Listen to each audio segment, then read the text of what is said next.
We're going down here to look at some logs. We got the whole family. My wife's driving the truck with the trailer, and Wells is, I guess, gonna load logs with his four-wheeler.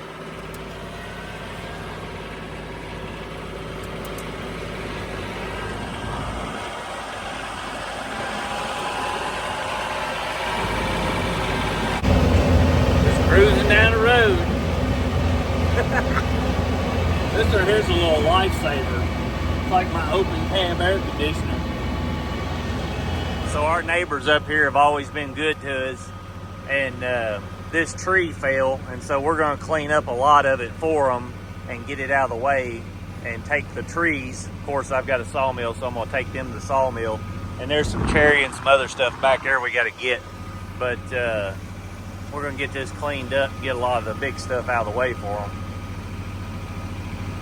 If you guys are ever scaling these logs, what, hon?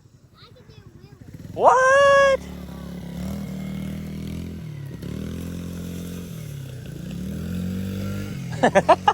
If you guys are ever scaling these logs, you see how this first knot comes up right here on this side, and the rest of it is smooth? That's the part of the log you want. So if you've got 10 foot or 8 foot of a perfect butt-in part of the log with no knots or limbs, you need to cut it either to 8 foot 8 or 9 foot or 10 foot 6 to get the best paid part out of the log. And you can see here it gets rougher as it goes up. You've got these 2 knots here, there. This can still be turned into a tie if it's big enough on this end here, so you could get paid for tie. And then up here, this is just gonna be a pallet log here. It ain't good enough for much else, and it's super knotty, got a bunch of limbs coming out of it, and so I'll just keep the length of it. But I'm not gonna cut this all the way till we get it over the mill. I cut it about halfway to mark, that way when I get it over, I'll just have my guys hit it and get it out of there. But if you ever have some logs fall in your yard, you want to get the best piece at the bottom into a 10 foot, 8 foot, 12 foot, whatever section you can get it into, and still have a big small end, because they scale them from the small end using the Doyle scale. Having a tractor makes for easy cleanup on jobs like this. You can just scoop the big branches, take them wherever you need to, get them out of the way.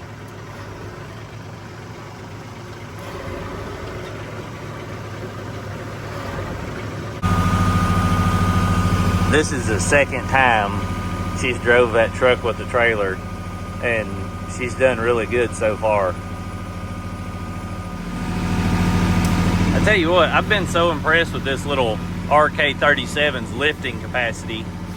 I've come up here and got several white oak, walnut, and a few other things, and I mean, that log there's 16 foot, almost 18, and it's just been one of them jobs that I'm doing it with my little home tractor, but it's worked out great.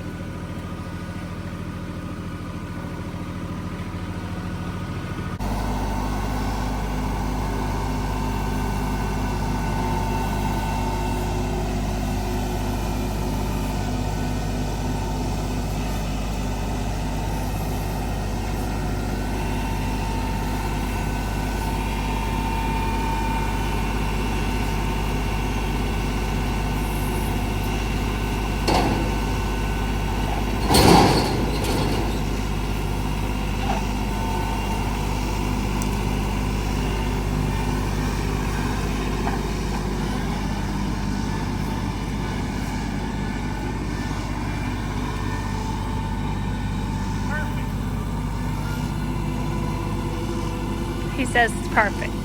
Yes, it is.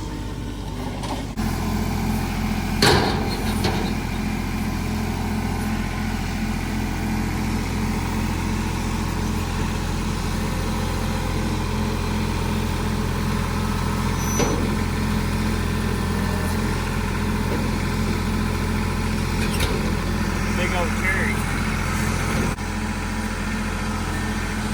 Hit it on the trailer hard.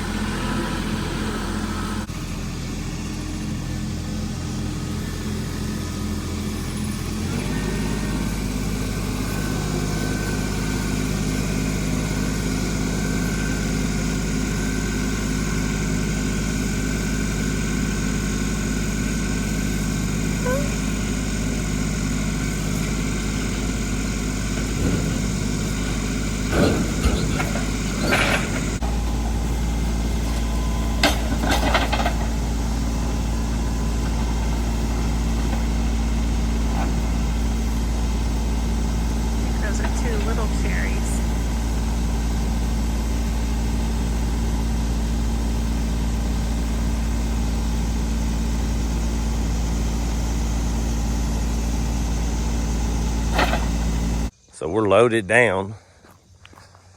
This actually put a little bit of a squat on this trimmer. You can see in the back. Not much at all. You probably can't see in the dusk. Let me check my tires before I take off. You always want to check your tires.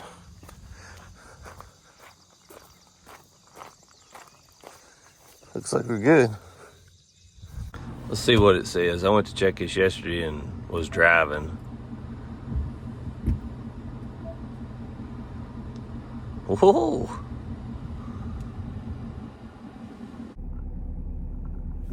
I'll tell you what, I absolutely love the pickup on these Fords. I mean, when you've got anything behind them, you can just get up to speed, no problem. And I'm only about quarter throttle, half throttle, getting into it. They just have so much torque. I honestly think they're the best towing truck you can get right now. I've drove a lot of trucks and they get better every year. I really do like what they're doing with the power delivery and everything on these trucks and all the features. But the engine brake seems better than the previous years, and honestly I'm satisfied with it. If you're going, really slow speeds and you go to slow down, it's not as dramatic. And when I say slow speeds, I mean you're low RPM, just creeping around in traffic. It's not as good as the Ram is. But when you're doing highway speeds and you're doing RPM and you're, driving normal and towing, it seems to work really well. The transmission and how it downshifts, and you can see here I let out going over this hill.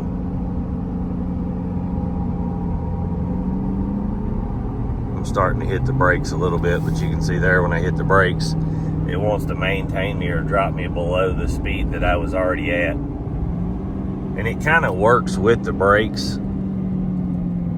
I honestly like that in some scenarios. In some scenarios, I like the Ram better.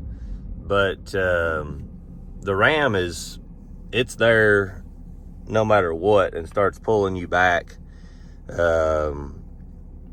So theoretically, it probably saves your brakes better.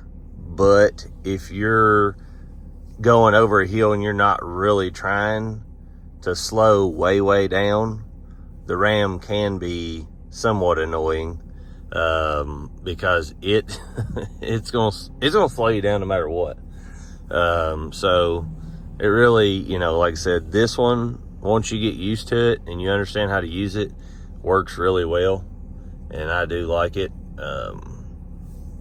Chevy is by far the weakest out of all of them. And I don't know as far as why Rams is so much better as far as it working all the time to back pressure you. But this works extremely well for me. You can see the squat a little bit better there. I don't know how much weight those logs are, but there's two of them on there over 20 foot, and then the rest of them are 10 and 8. Trailer's probably 3,000 pounds, but it tows it like there's nothing there. And I mean, in all reality, until you get 15 or 20,000 pounds behind these trucks, they just tow so well and pull like a train. I mean, I literally ran 65 and 70 the whole way over here on a 55 road and wasn't even really getting on it. I mean, it just pulls this so smooth. But I love getting free logs. There's a lot of people bring logs in here, but we got to pay for them. When you get these free ones, it's kind of nice, which, pine ain't worth nothing. You can't really do much with it. Even in Pallet, once you cut it, it wants to mold really fast and stuff. But free oak and cherry, stuff like that's always nice to get. I was going to show you guys this. You know, if someone gives you logs or you're picking up logs, or maybe there's a couple of free logs somewhere, at least in Kentucky, this is just a log payout just to show you guys what that stuff would have brought if you was bringing it in. But you can see here, if you don't have good grade logs, they don't pay much. So it takes a ton of them to make any money. And, you know, pallet logs don't bring anything at all. You know, if you're bringing in pallet logs, they're 18 cents, as you can see here. So it would take you, even a tractor trailer load isn't going to pay your bills by any means. So, you know, if you're getting some grade logs, like this isn't a good grade, but I had one decent red oak, and that was that bud in log. But if you would have cut that wrong, what I wanted to show you, if you would have cut that wrong and had knots and stuff in it, then it would have been a 35-cent payout, or a 30, or it could even be an 18 cents to, 20-cent payout for pallet, because if it's got knotted up and it's littler, and it won't make a cross tie, then the payout on it isn't going to be well. Now, right now, the market of white oak and walnut, some of that's still $1, on walnut. Some of it's $1.50 to $3.50 a board foot. Walnut and white oak, it holds up extremely well. But most other stuff right now, the market's just not that phenomenal. And so this will give you guys an idea if you're thinking, maybe you're new to this and don't understand the market or understand, how much logs are worth. But if you're cutting a tree, the problem I see with a lot of people is they don't know how to cut them. And so when they cut them, a lot of people think the longer the log, the better. But just like that one log, I could have made a 16-foot log out of it, but then the whole last 8 foot of it had a bunch of knots and things like that, the very first one I showed in the video. And so you got to really understand where to cut the logs to get the most money for it. And none of these logs that I brought over the mill was, anything special.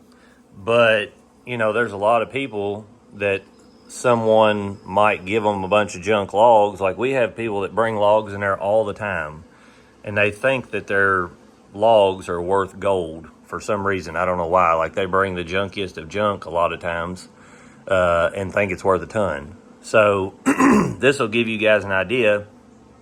You've seen the logs I had on there, and a lot of them were pine. You didn't see a lot of those, but I'll post a picture up in the top right corner of this so you can kind of see all the logs.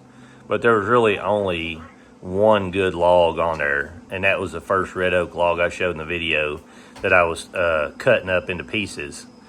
But you can see the payout. All those logs brought $116.24, or if you would have brought them and sold them, that's what they would have brought. This is just a log scale payout sheet to give you an idea, but you can see this.